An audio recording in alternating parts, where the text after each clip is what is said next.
strong statements from Secretary Lorenzana, Secretary Locsin. But at the end of the day, who is the chief architect? Is that the word, Rene? Chief architect. That's the president. Who is the commander-in-chief of the armed forces? It's our president. He seems to be quiet on this thing. Kung ano man ang ginagawa ng presidente, hayaan na natin gawin niya yon sa isang pribadong pamamaraan dahil hindi naman po dapat inaanunsyo sa publiko o ano yung mga diplomatic initiatives at hakbang na ginagawa ng Pangulo. That's as Palace spokesman Harry Roque saying the president is not obliged to declare how he will deal with Beijing as Chinese ships continue to make their presence felt in the West Philippine Sea.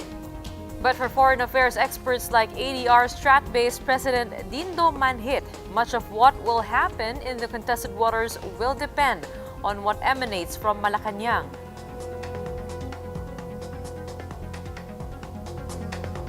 Good evening, I'm Gretchen Ho. And I'm Robbie Alampay. You're watching The Big Story. Let's start with experts calling on government to be consistent in its protest against China's incursions in the West Philippine Sea. But they say that consistency should start with no less than the military's commander-in-chief, President Duterte. Joey Francisco with The Big Story. The Philippines gained a tactical victory when China withdrew most of its maritime militia ships from the Julian Felipe Reef. But in an interview with One News's The Chiefs, experts say the Philippines must be consistent. This might be a tactical victory on our part, but for how long? Okay. We're dealing with a very determined, resourceful, and also wealthy opponent. On Wednesday, the Philippine military announced that it was sending 3 additional Navy ships to the area to assert the country's rights over its exclusive economic zone. De Castro said the government should expect a tit-for-tat from China. So China would probably announce they'll be sending 5 or 6 of their gray ships. Or probably, this is my guess, no? They'll be probably sending their huge Coast Guard vessels. Those are white ships. White ships. That will put us really again on the spot. Experts also say the government should speak with one voice and present one consistent position. With the new deployments, the Philippine military has started pushing back at Chinese claims in the West Philippine Sea. The wild card, unfortunately, is the commander-in-chief himself, who has not yet spoken on the issue. Now, what are the chances that the president will reverse what's happening now? Is that a likelihood? I'll wear my hat as a political consultant, not as a strategic. That will be bad politics. And he will lose support of the Filipino people. LaSalle's De Castro says the 2016 arbitral ruling that voided China's 9-line claim solidified our position in the West Philippine Sea. Other countries like Malaysia and Indonesia have even cited the 2016 ruling for their own purposes. But Duterte himself set aside the ruling earlier in his term. So this is the irony about it. Other countries had been using the ruling not because they're law-abiding, but simply because it serves their interests. But in the end, a lot of what happens in the West Philippine Sea will depend on what emanates from the palace by the Pasig. We see strong statements from Secretary Lorenzana, Secretary Locsin. But at the end of the day, who is the chief architect? Is that the word, Rene? Chief architect. That's the president. Who is the commander-in-chief of the armed forces? It's our president. He seems to be quiet on these things. Hindi naman siya umaatras eh. Nawawala lang. Joey Francisco, we are One News. The Duterte administration stance on the West Philippine Sea need not be telegraphed to the public. Tonight's big statement was from Palace spokesman Harry Roque. Roque says President Duterte need not announce his diplomatic dealings or strategies with respect to China. He called on the public to just allow Duterte to privately address the matter. Kaya po yan covered by exception dahil the president must make the right decision no matter what. So let's leave the president to his devices. Well, President Duterte, who has consistently been friendly with China, eventually changed his stand on the West Philippine Sea issue. Joining us to give his insights is Chester Cabalsa, President and founder of the International Development and Security Cooperation. Welcome to The Big Story, Mr. Cabalsa. Thank you for inviting me. Sir, you've heard from, we've seen the moves from the Defense Department, we've seen the protests from the Department of Foreign Affairs, but Malacanang itself, President Duterte, have been quiet about this. Do you necessarily see anything inconsistent in that, or does this still make for a reconcilable strategy on the part of the government?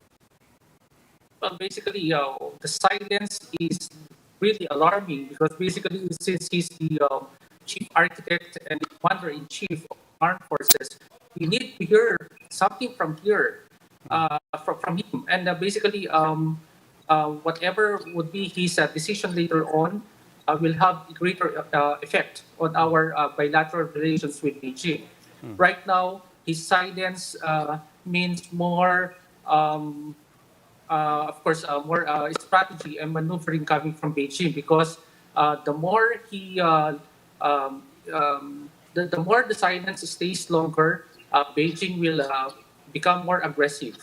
And the minute that he says something, then that's the command that he will give to the diplomats and to the soldiers of our country. Okay, you say this could allow China to be a bit more aggressive, but what does that do on the home front? What does it do in particular if Malacanang continues to be silent about this? What signal does that send, and what does it make of the moves of our defense units? You know, this is like a game of the generals, where of course the president is playing a queen's gambit here, just like in the chess, where of course you have to let go first of your ministers, like the foreign minister, and then after that the defense minister. In which case our defense and foreign secretaries are very adamant right now in their call for against China. And the last move would come from the president himself, and that is what we are waiting. Now, what would be the consequences of this if, in case, he reconciles or tones down his message to Beijing?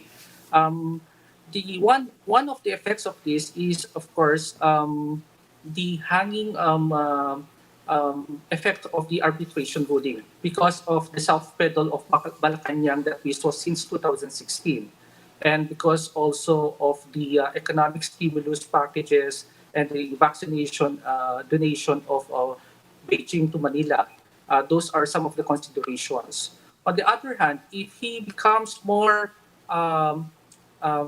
decisive and will allow a hard stance against Beijing, definitely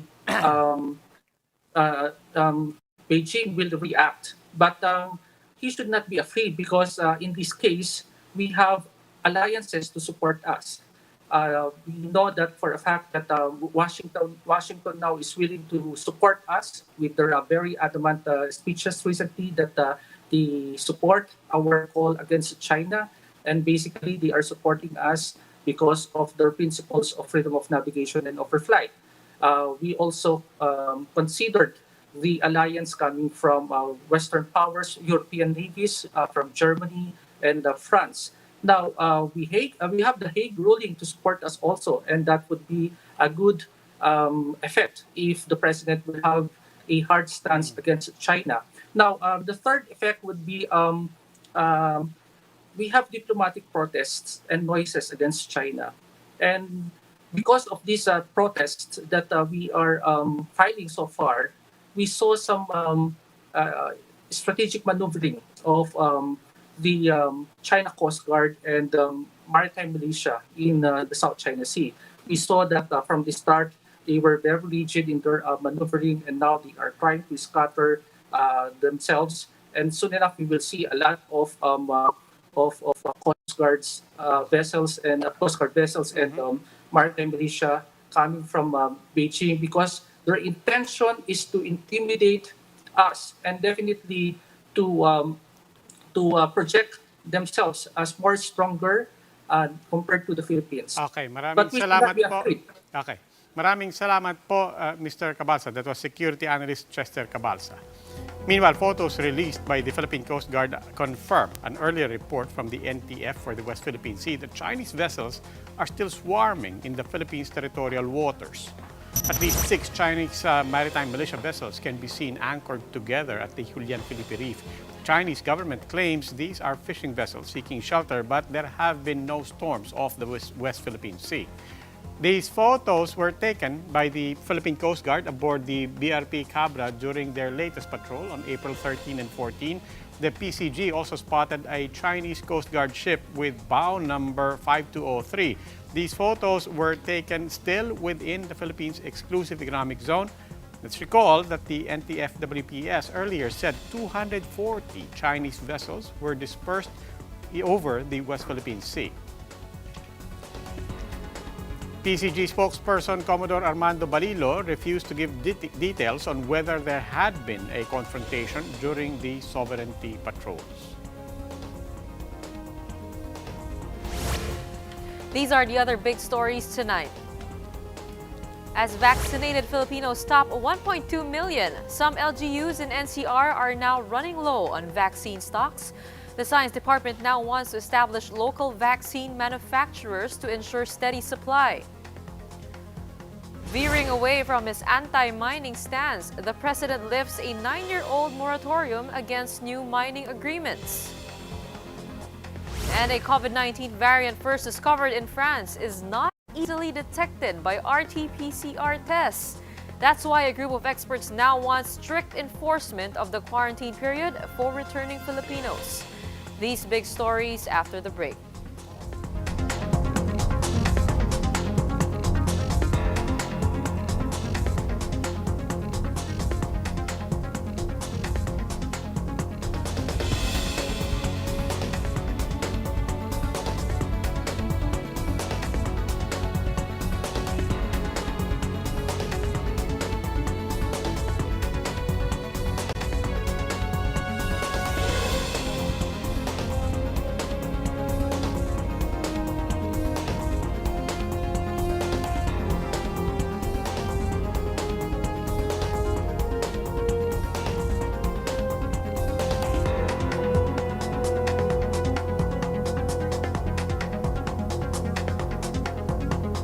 Good evening. You're still watching The Big Story. I am Robbie Alampay. Several LGUs in Metro Manila are not only dealing with fully occupied hospitals, they are also worrying about their dwindling COVID vaccine supply. Greg Gregorio with the details. More than a month since inoculation started in the country, over 1.2 million Filipinos have already been vaccinated. But supply is running thin, especially in Metro Manila. Several LGUs in Metro Manila are running low on COVID-19 vaccine supplies, more than a month since the rollout. In Marikina, more than 15,000 residents have registered for the program. Only 4,000 have received their first dose. Now that they have already set aside a supply for these individuals' second dose, they are close to running out of jabs for the first dose of other registered recipients. The latest addition of 2,000 doses of Sinovac shot are about to be consumed next week. Gusto natin bigyan din na yung 2,000 doses na yon ay 2 doses per person bawat individual. Kaya yung 2,000 doses ay para lamang sa 1,000 individual. In Manila, a little over 70,000 out of almost 300,000 have yet to receive their shots. Mayor Isko Moreno says their remaining supply will be allotted for the second dose. Due to the same problem, the local government of Quezon City has halted its booking for vaccination. We have to put that on hold because we don't want people to keep on registering and in turn wala naman kaming kayang ibigay na bakuna. So basically, we are asking for DOH for additional allocation. The health department has reported that about 2.8 million of 3 million available doses have already been distributed to vaccination sites across the country. When you look at our numbers, hindi pa ho, wala pa ho talaga yan sa target natin. Pero ang maganda ay nakapag-umpisa na tayo. Malacanang assures the public that another batch of COVID-19 vaccines is expected soon. At may inaasahan pa tayong 1 milyon na darating sa loob ng buwan ng Abril, no? Galing po sa Sinovac, and 500,000 yung kauna-unahang makukuha natin galing sa Gamaleya. To have more supplies, the government is looking to establish local manufacturers in the country. The Science and Technology Department says the DBM has initially allotted 283 million pesos for this. Talks are underway with 25 foreign partners who are interested in manufacturing shots. At least 6 local pharmaceutical companies have also expressed interest to take part. For News 5, Greg Gregorio, we are One News. Despite the surge in COVID-19 infections and with strict community quarantine restrictions in place, the commuting public and mass transportation operators seem to have eased up on travel protocols. Mobile journalist Jacob Lazaro gives us a front seat to the story.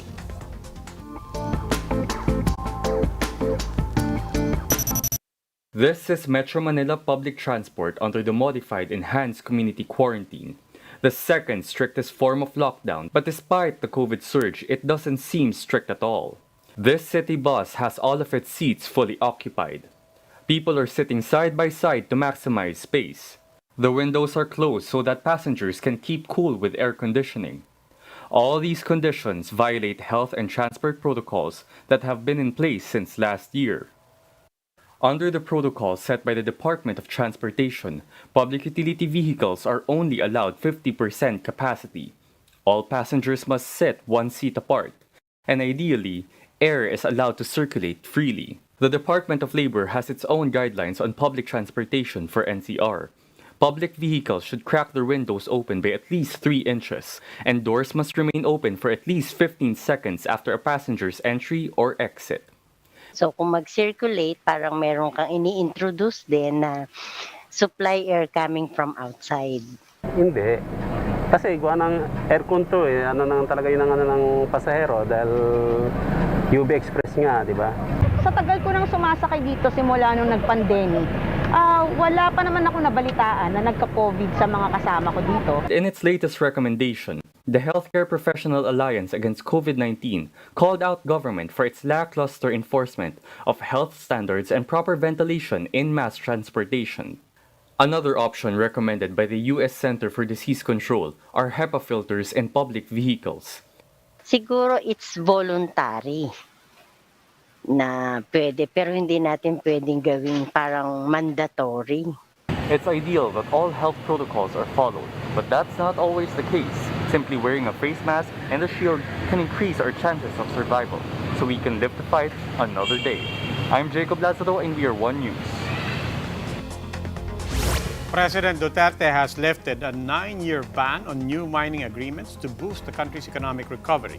This will allow government to enter new mining deals that are compliant with mining laws. The Environment Department is tasked to formulate terms and conditions to maximize government revenue. The Chamber of Mines welcomes this development. They say that it brings the Philippines back on the investment map and will create thousands of jobs. But for Environment Group Kalikasan PNE, the move spells disaster as it will encourage a deluge of destructive large-scale mining, the group says, while communities are still suffering from both the pandemic and climate crisis. Kilusang Magbubukid ng Pilipinas also believes the EO will further marginalize Filipino farmers and producers into bankruptcy.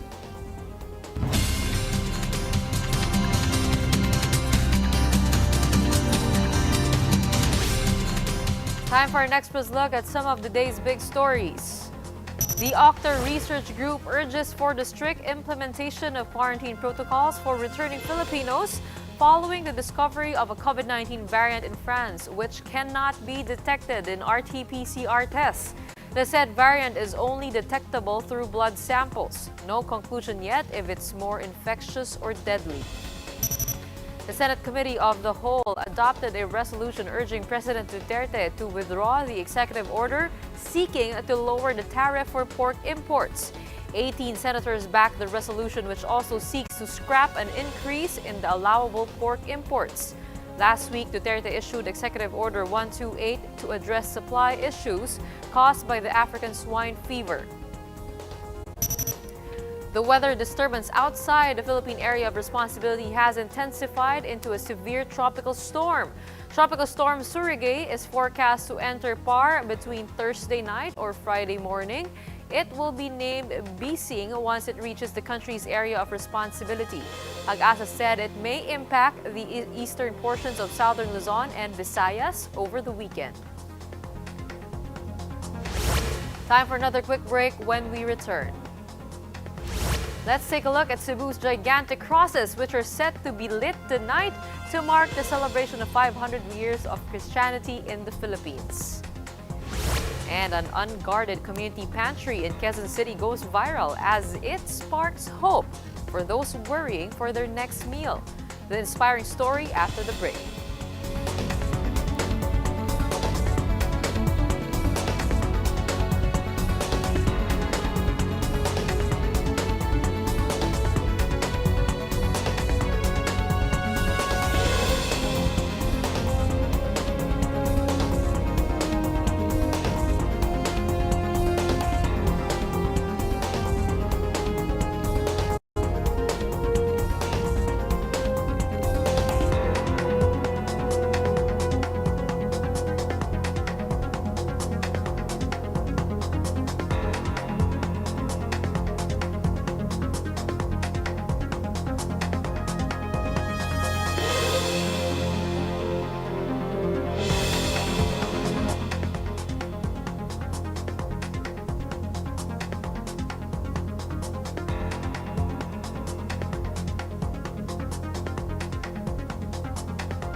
Good evening, you're still watching The Big Story. I'm Robbie Alampay.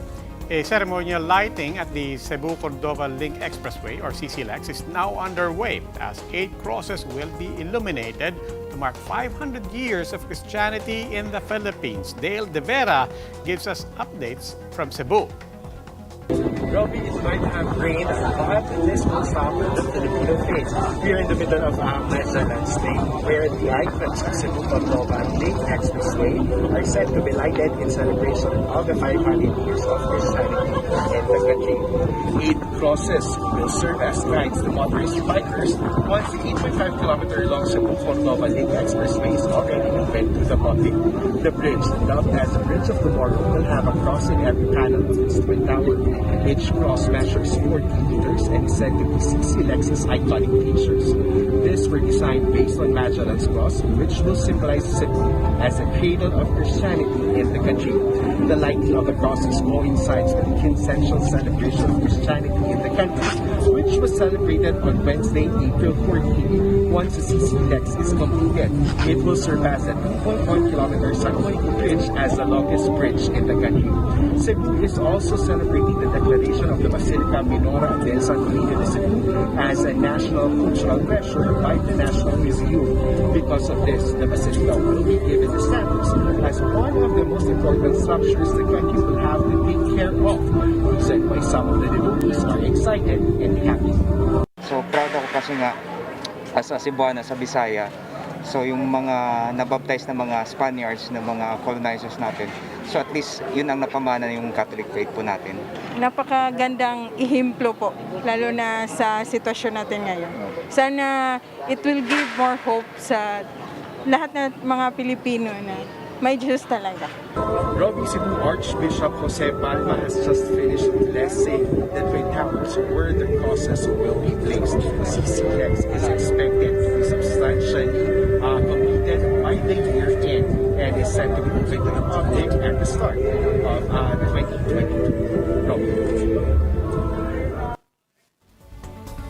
In world news, the white police officer who shot a young black motorist during a traffic stop in Minneapolis has been arrested and charged with second-degree manslaughter.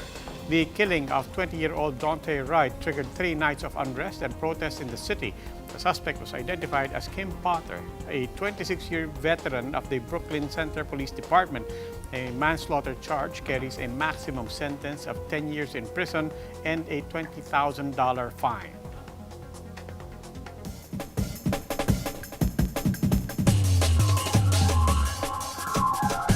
For the big stories in sports, the Philippine Vismin Super Cup has expelled the Siquijor Mystics from the league while suspending the players of the Arc Builders Lapu-Lapu City Heroes following a controversial game yesterday.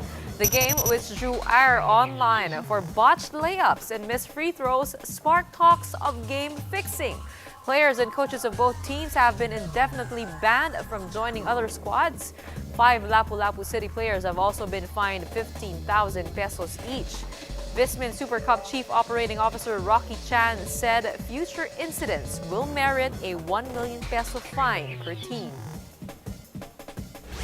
A small bamboo cart positioned along Maginhawa in Quezon City is sparking hope online. Rice, canned goods, produce, vitamins, you name it, all can be found at the unguarded kiosk of 26-year-old Ana Patricia Non. And guess what? Everything, lahat, libre, free of charge. Those in need started getting goods, but it gets easily refilled as residents voluntarily replenish the supply. Ana's furniture business did not generate income over the last 2 months, and yet she stepped up, knowing there are others who are less fortunate. Ana enjoined others to also donate goods and to not take the lot. As the sign on her cart says, magbigay ayon sa kakayahan, kumuha batay sa pangangailangan. Na hindi ako mag-aas ng anything na kapalit or hindi ko kailangan i-monitor kung sino yung kung. Actually, nagulat ako na nag-trend siya kasi dapat siya norm na nagtutulungan yung mga tao ngayon. Nakakaiyak. Naiiyak na nga Oo, siya. kanina pinapanood ko yan. Nakaka-touch. Kasi totoo naman, dapat norm talaga yung pagtutulungan sa panahong ito. It just takes empathy. Whether kukuha ka or magbibigay ka. And in fact, I think maraming initiatives na ganyan kahit sa mga kanto-kanto natin where you can help and take the initiative. And we need stories like that. So let's look for more stories like that to, bring some hope to people and to our audiences right now. Well, that wraps up today's big story. Catch us again tomorrow at 8 p.m. on Signal Channels 8 and 250.